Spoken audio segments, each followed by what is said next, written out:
Good evening, everyone, and thank you so much for joining us. I am going to give a few minutes for people to settle in, but we are really grateful for you being here, and we hope that it will be a beneficial evening for all of you. We are also streaming live on Facebook tonight, so hello to our Facebook viewers. Folks that are in the Zoom, please go ahead if you have any questions and put them in the Q&A section, and feel free to drop comments in the chat, say hello, let us know where you're from. If you're with an organization, if you're a student, we'd love to know more about you. And folks that are joining us on Facebook will also be looking for questions in the Facebook comments there.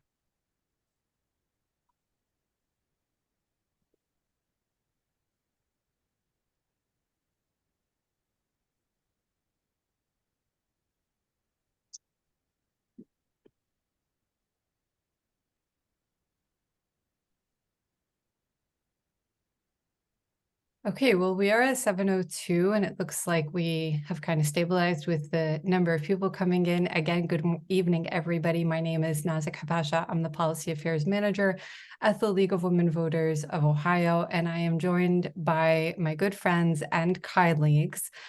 First, we have Mia Lewis from Common Cause Ohio, and Colin Marazzi from ACLU Ohio, and Kayla Griffin from All Voting is Local. We are collectively the Ohio Voter Rights Coalition, in addition to many other people from our organizations. And these people I'm very proud to stand next to tonight, because they are honestly Ohio's best voting experts. And we're here to just make sure that everybody knows what they need to know to cast their vote, and to do so with ease and confidence, and to answer your questions tonight. I will go over the agenda, and then we will get right into it. So today, again, we're going to talk about getting ready to vote in the next election, how to vote, the different ways that you can cast your ballot, what you need in order to cast your ballot in terms of voter identification.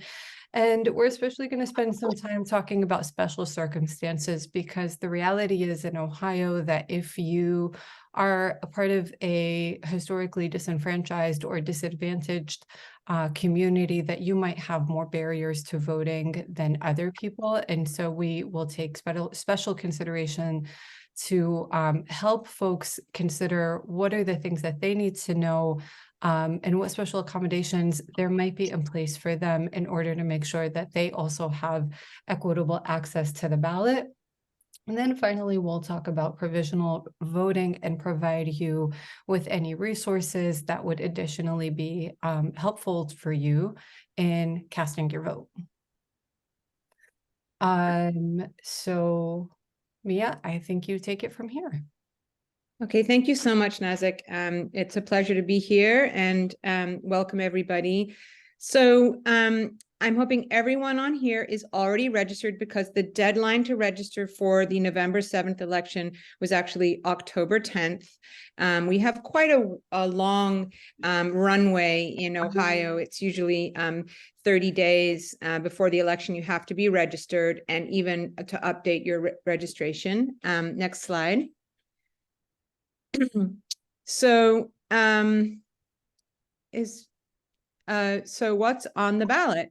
There are two statewide issues. That's, wherever you are in Ohio, you're going to have issue 1 and issue 2. Issue 1 is reproductive health care. Issue 2 is recreational marijuana.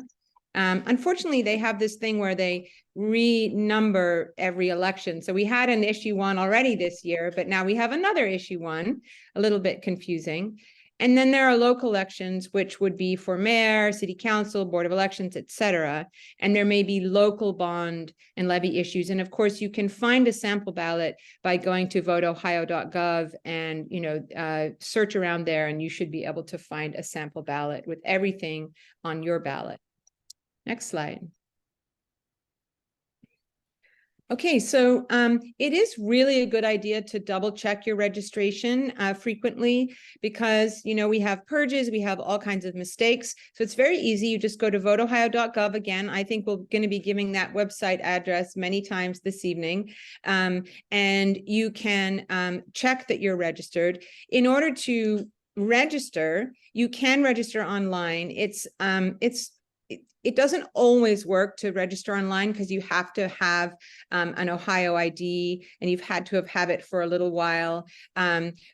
So when you register on paper, you're going to use the last 4 digits of your social security number or your Ohio driver's license or state ID number. And just so you know, the Ohio driver's license or state ID number always has 2 letters and 6 digits. Sometimes people look at the license and they're not sure which number to use. So it's 2 letters and 6 digits.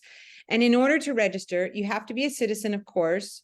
You have to be 18 on or before the election, and you have to have lived in Ohio for 30 days. And that's pretty much it. And you have to be not currently serving a conviction for a felony. And I know that Nazik's going to talk about that, or somebody is going to talk about that a little bit later. But so those are really the only requirements. If you're going to try to register online, you need both the last 4 of your social and an Ohio ID number. So that's how you register. Next slide. And you do need to update. Unfortunately, even if you move to a different apartment in the same apartment building, you are supposed to be registered at your current address. And that has to be done by the voter registration deadline, which of course this year was October 10th. So, however, if you have not managed to update your address and you have moved, you can still vote.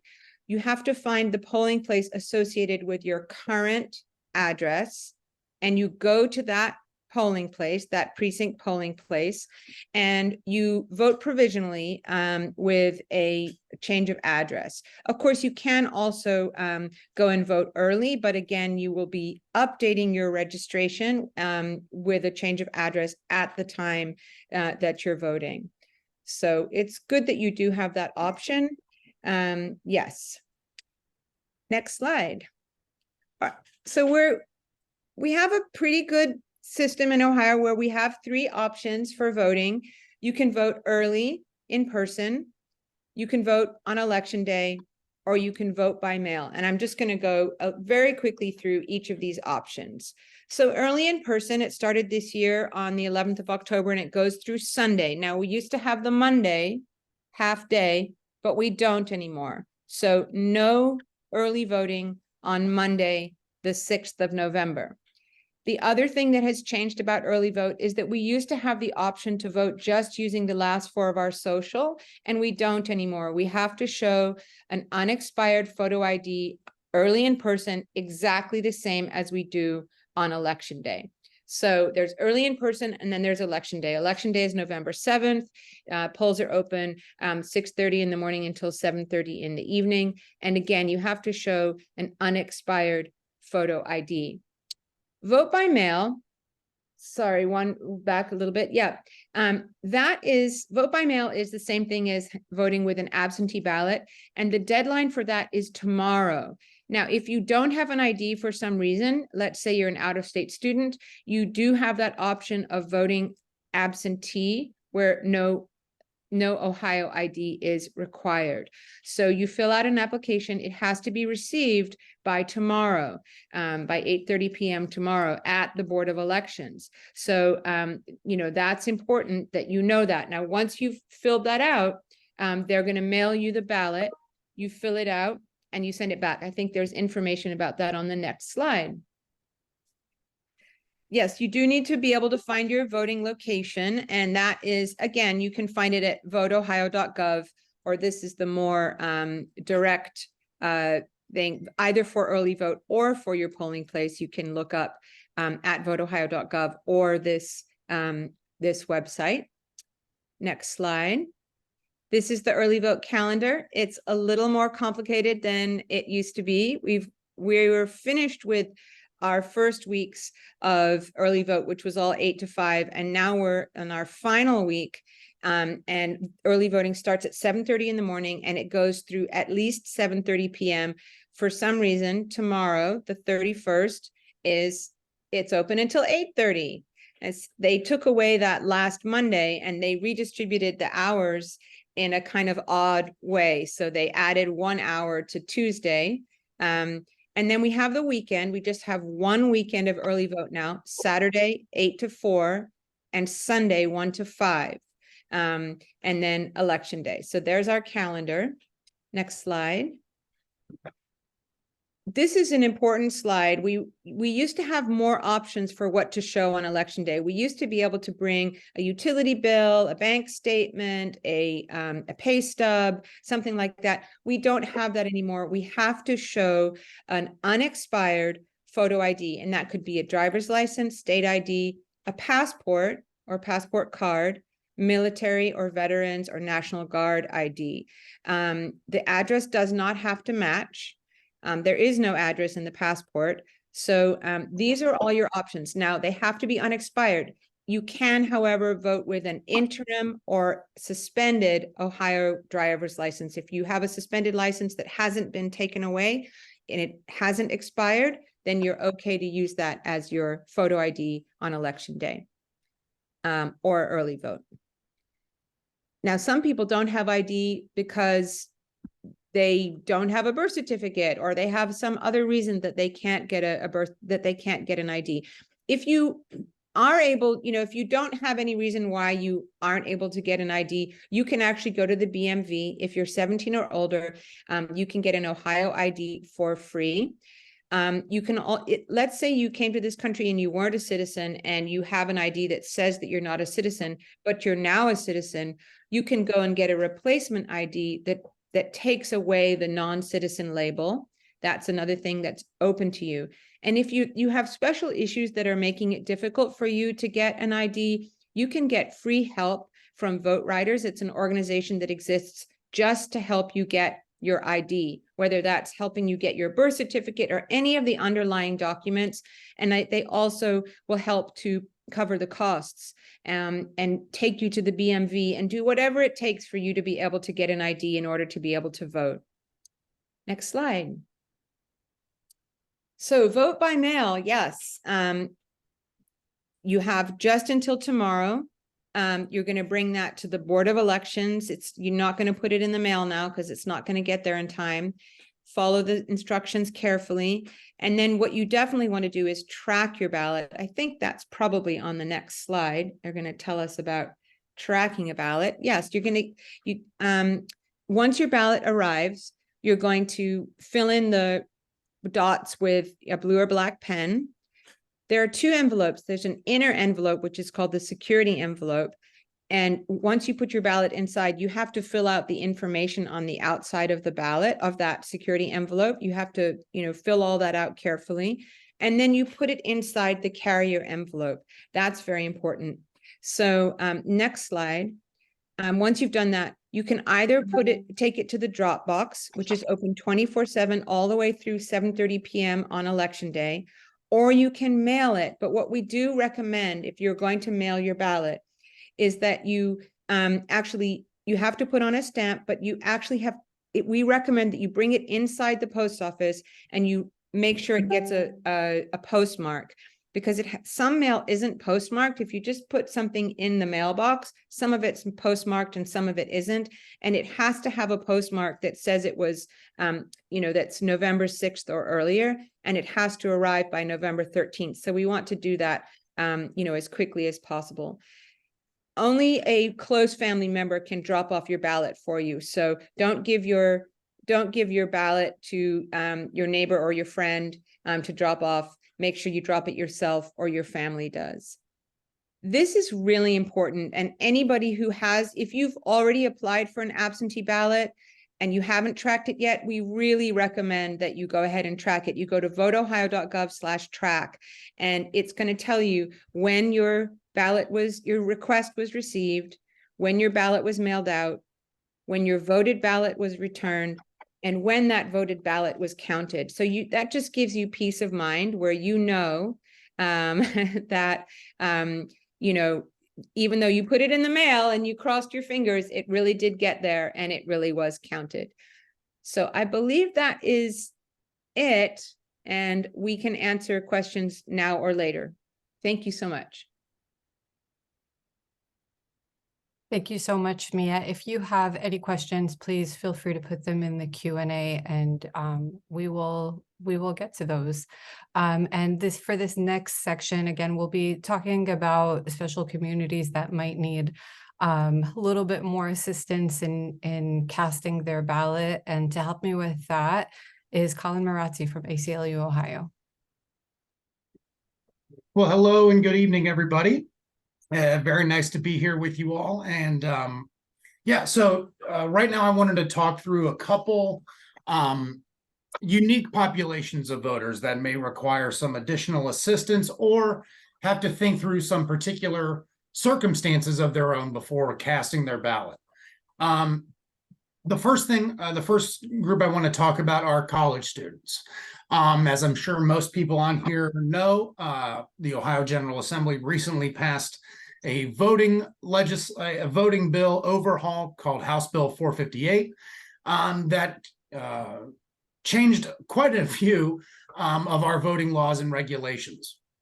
First and foremost is that now to vote in person, and as Mia touched on this just a little bit ago, voting in person in all circumstances now requires an Ohio-based form of photo ID, an Ohio driver's license or state ID card, a Ohio veterans card or national veterans card, or a passport. You are no longer able to use a driver's license or a state ID card from another state. And that is big for Ohio's college student population. You know, Ohio has more than 20 different institutions of higher education, and it's more than 30 once you start incorporating community colleges. So there's a very large number of colleges and universities in the state, and we have a very large student population, some coming from out of state, some from in. So the first thing college students want to pay attention to or decide before they cast their ballot is determine where do they want to vote. Do they want to vote at their on-campus residence, or do they want to vote at their home residence, back, with their parents presumably or guardian? That decision there will have major implications for what the voter should do moving forward. If they want to vote at their previous address or their home address, they'll need to vote by mail, cast an absentee ballot by mail, because, well, you're able to provide either, your voter or your photo ID if you are going back home and you're able to vote in person, or you can vote by mail by, again, using only the last four of your social security number. And actually, if you want to vote on campus as well, as long as you are registered to vote at your campus address, again, that's a critical aspect. You have to be registered at your campus address. You can vote there either by mail or also in person, so long as you have that compliant form of ID. For out-of-state college students, it's imperative to vote by mail. Presumably, you do not have, for out-of-state college students, you do not have a Ohio-based form of ID. You presumably have a form of ID from your home state. So that is why we want to make sure we are getting these people to vote by mail, because they are able to just provide their last four of their social security number, as well as their address and name and birth date and so on. And I do want to just make sure that we all, understand and appreciate that out-of-state Ohio college students have just as much a right to vote in Ohio as any other eligible Ohioan. These students spend a minimum 9 months out of a year for 4 continuous years in Ohio. They have residencies, they have jobs, they potentially have families that live in the state. So, we hear a lot of pushback by some folks saying that out-of-state college students, it's up for debate whether or not they should be able to vote in Ohio. And we think that they deserve the right to vote just like every other eligible Ohio voter. Now, once they have completed their their degree or they are finished with college, then they need to reevaluate where they want to register to vote and update that registration accordingly. We can go to the next slide. So additionally, another population of Ohioans that often get left behind when we're talking about voting and voting access are individuals who are previously or currently incarcerated. Now, in Ohio, we have a very systematic problem of over-incarceration. In Ohio, you know, from our exploding prison population, which is over capacity, to our overcapacitated jails.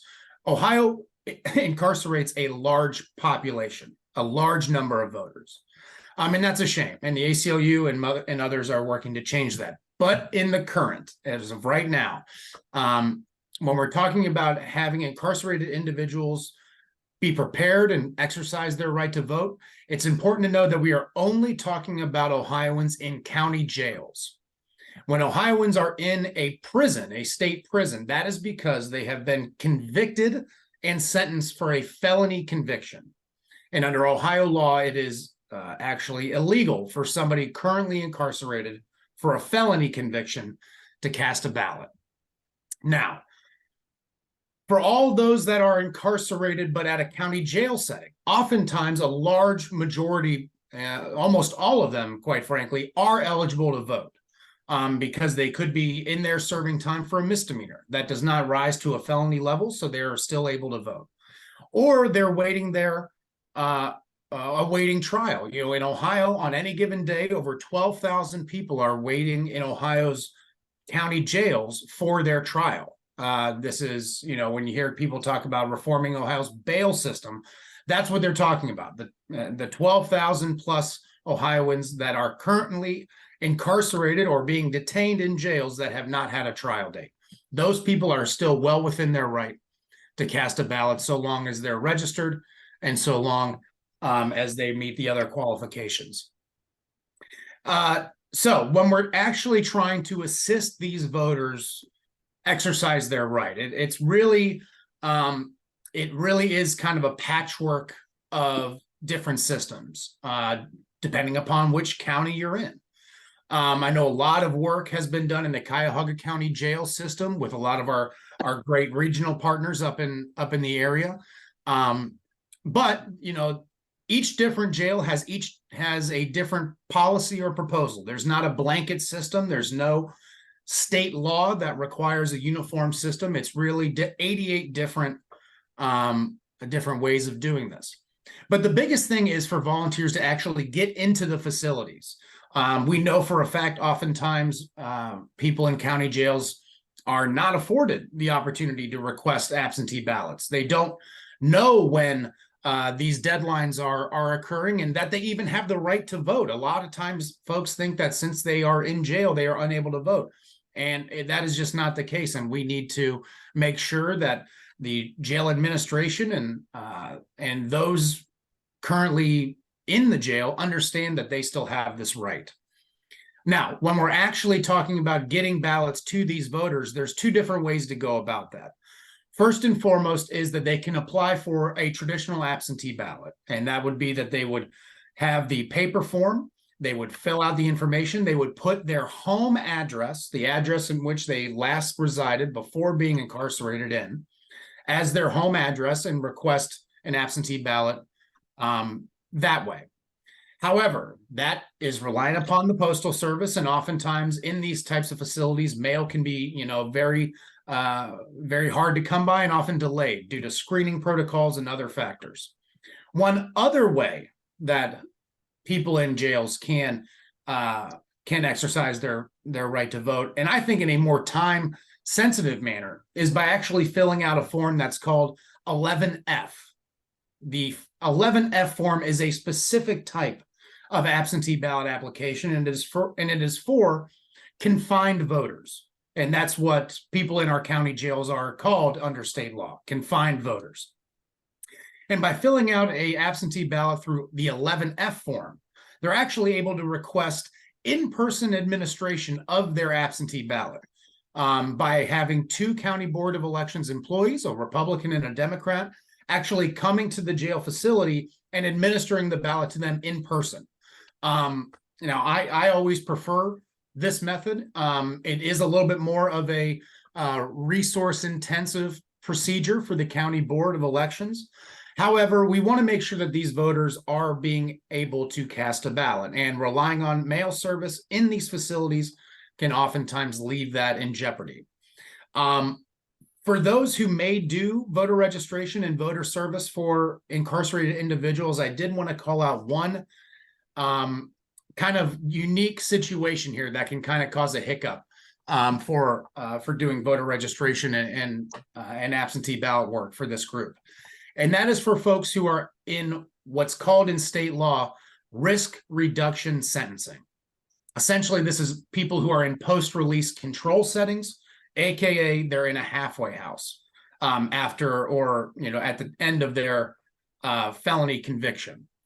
A number of different felonies actually require a post-release control setting, and it's a very nuanced area of state law for whether or not an individual in these halfway houses, in these post-release control settings, are actually deemed to be still incarcerated and thus ineligible to vote.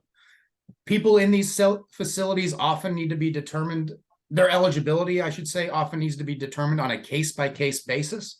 So we just want to make sure folks who are potentially going into these facilities and trying to get people registered and trying to assist them getting their absentee ballot applications are aware of these nuances and work with these voters on a case-by-case basis to determine whether or not they are in fact eligible. And yeah, we can go to the next slide. Next, I want to talk about UOCAVA voters, or Uniformed Overseas Citizen Absentee Voting Act voters. Quite a mouthful there. And frankly, for UOCAVA voters, a large amount, almost all of the regulations and laws that dictate how these voters cast their ballots is prescribed in federal law.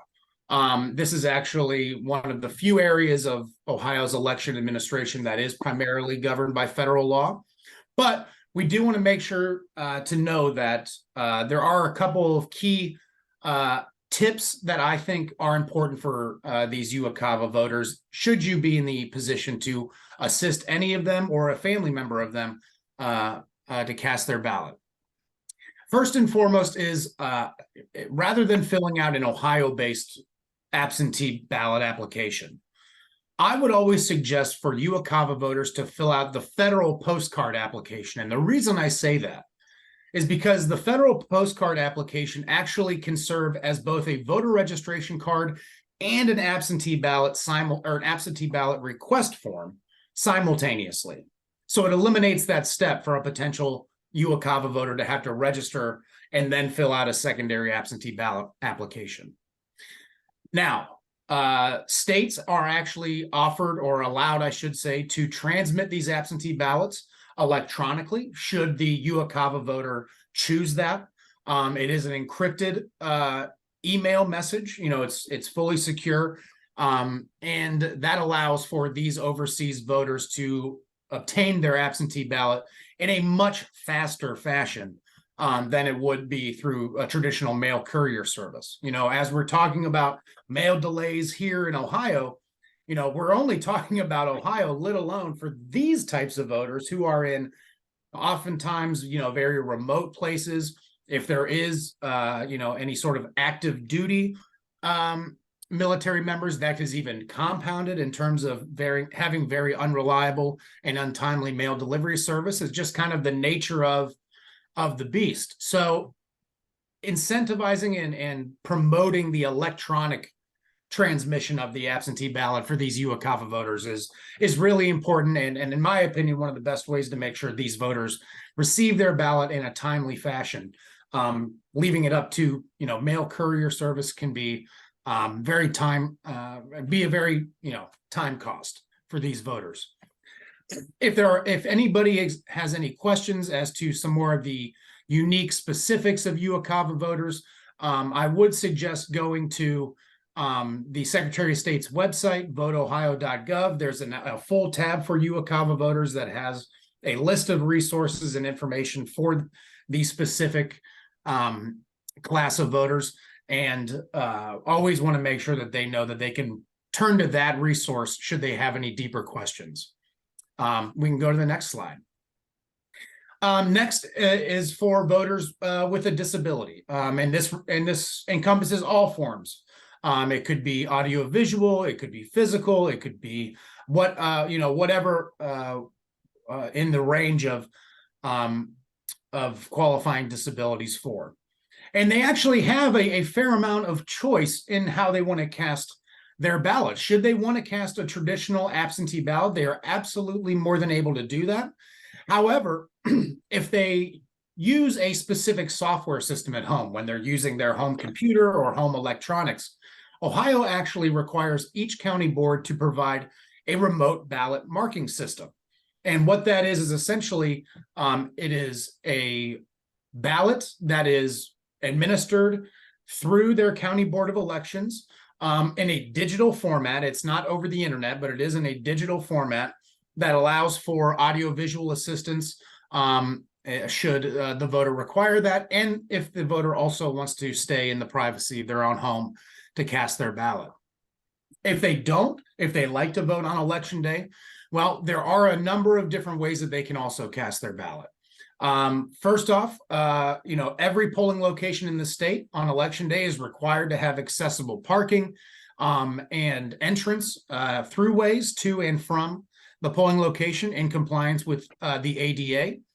And each polling location is also required to have ADA compliant voting machines that have audio ballots, braille touchpads, large print, and also physical tilt adjustments to allow for voters to manipulate the voting machine that way it works best for them. However, I will say that though it is a requirement that all polling locations in the state are ADA compliant, there is essentially a clause that says they can make a good faith attempt to be ADA compliant, but if they're not, they can vote curbside. And curbside voting was really made very popular in 2020 during voting through COVID. But curbside voting can be very beneficial because it actually allows the voter to stay in their vehicle and have a county board of elections or poll worker come out to their vehicle and administer their ballot.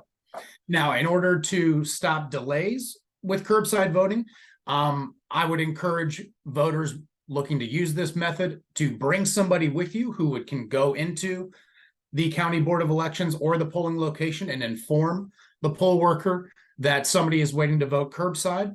Oftentimes that just kind of helps speed the process up, because if not, you're either calling the board, calling the polling location, trying to get somebody on the phone, and it can just be inefficient. So I always like to suggest bringing somebody to your polling location or board with you if you're trying to vote curbside.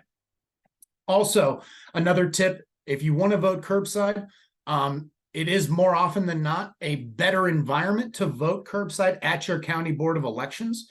It's just kind of larger parking, more staff, and kind of a oftentimes better signage for curbside voting. So that's something you also may want to consider as well. But if you want to go in and cast your ballot at a voting machine, you are able to bring somebody in with you in order to assist. Now, there are a couple exceptions as to who can and cannot help. It can't be your employer or an agent of your union or a candidate that appears on your ballot. But if you have a family member or friend, they are more than able to come into the voting booth with you and assist. So a lot of different ways for voters with disabilities to cast their ballot. But we just want to make sure that, they know that they don't have to do this alone, and that there are ways to vote at home and also at their in person at their board or polling location. And next slide, please. And then this is the final group I'll discuss this evening, and it is transgender Ohioans. Now, this can be a little bit of a I would say, a confusing subject. This is kind of a new, a new, I would say, class of voters, because, and the reason I say that is Ohioans have been able to update their sex marker on their birth certificate for the last 3 years. And oftentimes, this was kind of a barrier for individuals who are not cisgendered to cast their ballot. However, that is not the case now. And first and foremost, if a transgender Ohioan, if their name matches their registration and their photo ID, they can vote, no problem, no questions asked, just like they would have in any other circumstance. It's important to note that the gender on your photo ID does not need to match how that individual presents. The only thing that is important on that photo ID is obviously the photo and the expiration date. So it's important to know that even if they have transitioned after getting that last photo ID, that is still, as long as that ID is still not expired, it's still useful. Now, if an individual does want to get an updated sex marker on their driver's license, well, they'll first have to get an updated sex marker on their birth certificate. And like I said, the ACLU actually went to federal court in 2019 on behalf of a transgender Ohioan who was denied this ability, and we won that case. The Ohio Department of Health, now in conjunction with our 88 county probate courts, do have a process and procedure in place to prove, or I should say to change the sex marker on your birth certificate, which are one of the underlying documents that you need in order to get a photo ID, such as a driver's license or a state ID card. Now, say that does not happen prior to election day or prior to you going in to vote in person. Well, it would be very beneficial if you did have a proof of name change, and that could be the court order from your county probate court saying, officially recognizing your name change, or could be a marriage license even, if you got married and changed your name. But having that proof of name change is important to bring into your polling location or county board of elections if you're voting in person, because having that will allow you to actually vote a regular ballot, even if your name is different than what is on the registration list. Now, you'll be asked to fill out a Form 10L. That's a change of name form.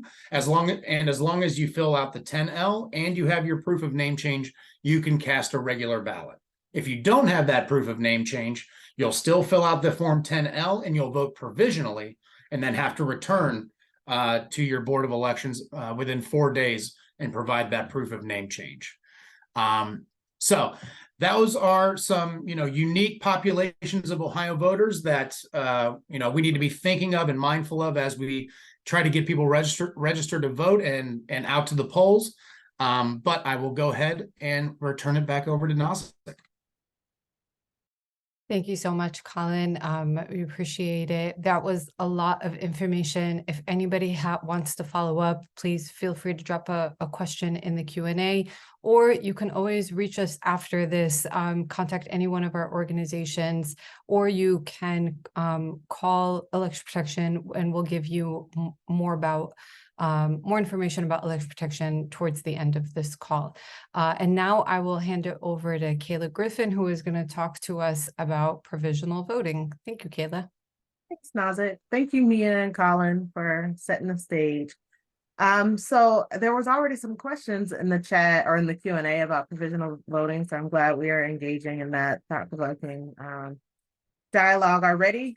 I want to say that we tend to call provisional voting in this space like the ballot of last resort, so that it doesn't get this negative connotation, but it is the last mark before people are leaving the Board of Election if they absolutely need to cast a ballot. So it's used to record a vote when there is a question about a voter's eligibility. And this arises in a lot of different fashions, so we'll go through it. So a voter must file a provisional ballot if their name does not appear on the official poll list for that precinct. This could be because they moved, but they're still a resident, and then they failed to update their address before the voter registration deadline, or they moved and they changed their name and failed to update their voter registration.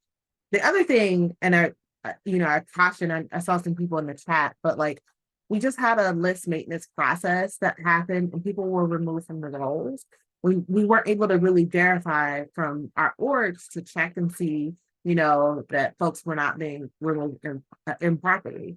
I always tell people, if you think that you should be on the rolls and you find out that you're no longer on the rolls, ask them to have a provisional ballot and vote provisionally so that you can do the legwork on the back end and don't miss out on the vote. So if you were mistakenly removed from the voter rolls during this last voter registration maintenance process, you should be re-added to the rolls automatically. The Board of Election will work with you and do that automatically without you having to re-register. But if you don't cast the provisional ballot, you won't have a ballot to be counted in this general election. So I want to, plug that in there as well. A voter may also be on the roll if they don't have the requisite ID. We saw a lot of that in this past August election. The poll list states that the voter already requested an absentee ballot. If there are certain registration mailings have been returned as undeliverable, that's when you are moved into confirmation status and you are removed from the rolls. And then signature matching, League of Women Voters have sued because of this. It is, as somebody stopped me on Friday and told me, they had a stroke and their signature doesn't match. If you are challenged because of your signature, also ask to vote provisionally, and you can fix that on the back end and the provisional ballot. And then you have moved without updating your registration. You just forgot. So those are the matters. After casting your provisional ballot, you have to provide the acceptable identification. So say you just left your ID at home when you went to vote. Cast your provisional ballot, and then you go into the Board of Elections and provide them with the ID. Or you don't have a valid form of ID at the time and you need to go and you're registered to vote, you don't have your ID, and you go to the BMD and get a form of ID. That allows you to cure it as well. If you do not provide an acceptable form of ID, you have that 4-day window that Colin talked about. This election, it falls during a federal holiday. So Veterans Day is the Friday. It's going to be observed on the Friday. Is it right? Friday, right after Election Day. And so our 4-day window for Saturday. Saturday. So Saturday would be our 4-day window, but our 4-day window for this election will be Monday, November 13th. So you still have time to be able to go back to the board and provide the identification. If you've changed your name and you didn't provide the legal proof of the name change, you must provide that in the form of a marriage license or court order. Again, Monday, November 13th is the deadline for that. We tell our poll monitors if they're standing outside, typically there's like some neon sign. They print them up on a neon sign. And I don't know, we got some poll workers in here. And so when people are leaving out of the Board of Elections, that's how, when I was working poll monitor, that's how I knew that they had to vote provisionally, because they usually had some type of paper. You should receive a follow-up instruction from the poll worker with further actions on what you need to do in order to cure that. And if you are working the polls, if you are a poll monitor, if you see somebody with that, please ask them if you could be of assistance and give them the hotline number so that we can monitor that as well. Okay, so after you have cast a provisional ball,t you need to check to see if your vote actually counts. So you can check the website on your county's website. They look a little different, but typically you can type in there like track my ballot, and it will allow you to see where your ballot is in the process. You can also just simply pick up the phone. I like to just make the call and say, hey, this is my last name, this is my, registration information. Can you verify that it's counted? Be sure to understand that provisional ballots are counted if you are eligible and you submit the requisite information. They're just not counted immediately. So there is some window of time before they're counted, but they will be counted if you have the requisite information and they are included in the final certification of our election. This is the voter hotline. Again, it's really important for us to know and be able to track what is happening. Oftentimes we get these numbers on the back end of elections, but we need to know if there are some outliers, if there are some boards of, if there are some polling locations that are requiring high numbers of provisional ballot usage. We really want to know that on election day. So we ask people to make sure to call the hotline. We have Spanish, Arabic, and Asian hotline, and the numbers are listed on the screen. We try to publicize that everywhere so that people really know how to tap into that. And I'll just give a brief example. I was down in Cincinnati. I know Nazik was there a little earlier at the law school, and there was a gentleman that runs their voting with the undergrad. And he said in the last election, last November, he checked in to see how many students had voted on their campus location. They said only 25 students had voted. He said, well, how many people had been turned away? And they said almost 75 to 100 people had been turned away, but none of them were offered provisional ballots. So that is a problem. Like, we need poll monitors to be able to tell us that, because that is something that we absolutely should have flagged. And it's a year later and we're just hearing about that. And so that means that voters possibly would have been able to have their vote counted. And so this number is super important so that we can track that and try to rectify that in real time.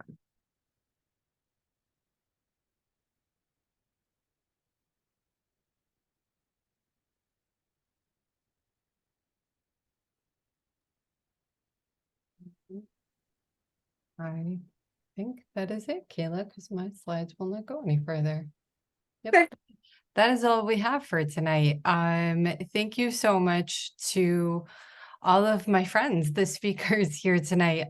You guys have some great questions in the Q&A, but we are always available for any questions. Like I said, our individual organizations, any league members here know that our league is accessible all the time, but also the election protection hotline is really the place to call if you have any questions. It's really important because that's how we track these things, and we use those for so many different reasons. We analyze all of this information after election day. We look for patterns. This might be the basis for any kind of advocacy or even legal action after election day. I really just want to also amplify what Kayla was saying about provisional voting. It's recently come to my attention, at least, that there are too many people that don't think provisional voting actually counts, and so they don't bother to follow up. I've even heard of poll workers who don't think that provisional voting counts, which is really alarming. I can tell you for a fact that I have spoken to multiple BOE officials, directors, and assistant directors, and if we have seen the process in play. We have seen Board of Elections counting provisional ballots after elections. They do this at a public meeting. They 100% count, but sometimes there is some legwork that is required of you if you did not come with the requisite information. So please, your provisional ballot will count if you are eligible to vote. Please go ahead and make sure that you know that and other people know that. There was a question, who can provide info on the polling locations with high provisional ballots? We are actually thinking about doing a post-election report in which we will try to provide some information after November with what we find from high provisional ballots. We can tell you that after the August election, there were substantially higher number of provisional ballots in every county across the state due to the new laws from that were passed at the beginning of this year. I think that November we will probably continue to see higher provisional ballots, unfortunately, but there will be some leveling out as more people now know this and understand this. Also, can I also add really quickly that like in the past, when we've done public records requests for the counties that have historically had high levels, Cuyahoga gives us reporting on a precinct level, so we can see exactly where it's coming from. But some of our other counties don't disseminate the data, and that's where we need you all to come in that are on the ground to advocate and request that they track that data on a precinct level so we can know. Because like in Cuyahoga, we can see that it's coming from the east side where a lot of Black folks live and from the near west side where a lot of brown folks live. And so we know that like, hey, you guys need to do better training for poll workers or get more voter education out in these communities. But if our other boards don't track that data on a precinct level, it really is fruitless for us. And I wanted to add one tiny thing as well. I also agree that it's very worthwhile to vote provisionally, and if everything is in order, your provisional ballot will count. But just because you vote a provisional, it's not guaranteed to count. So if a poll worker tells you you're not in the right location, you can insist on voting a provisional ballot. That's fine, but your vote actually won't count in that circumstance. So if somebody says, no, you're not in the right location, or you need to bring your ID or whatever it is, please follow those instructions. Just because you vote a provisional, it doesn't mean that that's guaranteed to count. And if for some reason you are unsure, you don't trust the poll worker for whatever reason, call us, call election protection. We'll walk you through it, and we can either confirm what the poll worker is saying. And if it's not right, then we'll get in touch with the Board of Elections and help you straighten things out. Thanks again, everyone. This is being live streamed to our Facebook. Please feel free to share this with anybody that you feel needs a little bit more information about voting before you go vote early this week or you vote on election day. And we'll also have this up on the League of Women Voters YouTube, and I will share it out with the other organizations that they can share out on their Facebook pages as well. Thanks again to the speakers, and good night to everyone. Thank you.